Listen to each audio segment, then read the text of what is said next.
ஒரு இடத்துக்கு போனோம்னா தங்குவதற்கு அறை தர மாட்டாங்க. சாப்பிட்டீங்களான்னு கேட்க மாட்டாங்க. இந்த பிள்ளையா பேசப்போகுது அப்படின்னு ரொம்ப ஒரு ஏளனமான ஒரு பார்வை. ஏன்னா அவங்க யாருக்குமே என் பேச்சு எப்படி இருக்கும். ஆமா. எங்கள விடவா இவங்களுக்கு தெரிஞ்சிற போதுன்ற ஒரு மனப்பான்மை. சாதாரண மக்களுக்கே தெரியாது. நானும் சின்ன பிள்ளை மாதிரி போய் விளையாடிட்டு இருப்பேன். அந்த மேடைக்கு போயி அந்த மைக்க பிடிச்ச உடனே தான் வந்து கடகட கடகடன்னு பேச்சு வந்ததும், அந்த முதல்ல பேசின வாயெல்லாம் அப்புறம் அப்படியே ஆன்னு கேட்டுட்டு, "பாப்பா உங்கள நாங்க என்னமோ நெனச்சோம். நீங்க எப்படியோ பேசிட்டீங்க." அப்ப இத வந்து நானு என்னுடைய 5, 6வது வயதுகள்ல இருந்து நான் வந்து சந்திச்சிட்டு இருக்கேன். அப்ப தோற்றத்துல அவங்களுக்கு என்ன தேவை? அவங்க என்ன எதிர்பார்க்குறாங்க? பார்க்கும்போது ஏதோ ஒரு ஒரு ஒரு கொஞ்சம் வயசுல கொஞ்சம் பெரிய ஆளு. நானும் ரொம்ப இப்பதான் இப்படி இருக்கேன். அப்ப சின்னதுல எல்லாம் பார்த்தீங்கன்னா, ரொம்ப ஒல்லியா இருப்பேன். என்ன அப்போ அவங்க பார்த்தாலே, இவங்க பேசுவாங்களா? அப்படின்னு யோசிக்க தோணும். இங்கேன்னு இல்ல, எல்லா இடங்கள்லயும். லண்டனுக்கு போனேன் முதல் முறையா.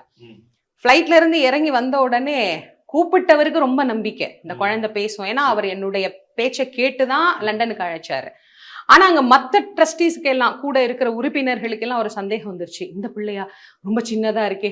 இத நம்பி நம்ம இத்தன நாள் தொடர் சொற்பொழிவு வச்சுட்டோமே அப்படின்னு. அப்புறம் அவங்க என்ன பண்ணாங்க, அப்படியே நேரா கோயிலுக்கு போய் சாமி கும்பிட்டுட்டு போலாமான்னாங்க. போலாமே அப்படின்னு நானும் அப்பாவும் போறோம். அப்புறம் அங்க ஒண்ணு இங்க கொஞ்சம் பேர் இருக்கிறாங்க. கொஞ்ச நேரம் பேசலாம். அதாவது நான் எப்படி பேசுவேன் என்கின்ற ஒரு முன்னோட்டத்த வந்து மறைமுகமா என்கிட்ட எதிர்பார்க்கறாங்கங்கிறது தெரிஞ்சு, அப்படியே போய் அப்பவே அவங்களுக்கு வந்து அப்போ நான் பேசின பிறகு அவங்களுக்கு ஒரு நம்பிக்கை வந்தது. அப்ப நீங்க யோசிச்சு பாருங்க, அவங்க என்னுடைய தோற்றத்தை எந்த அளவுக்கு எதிர்பார்த்திருக்கிறாங்க அப்படின்னு. i5 ஹவுசிங் அண்ட் ப்ராப்பர்ட்டிஸ் தேடுறதை விடுங்க, தேர்வு செய்யலாம் வாங்க. கால் 9962 557 557.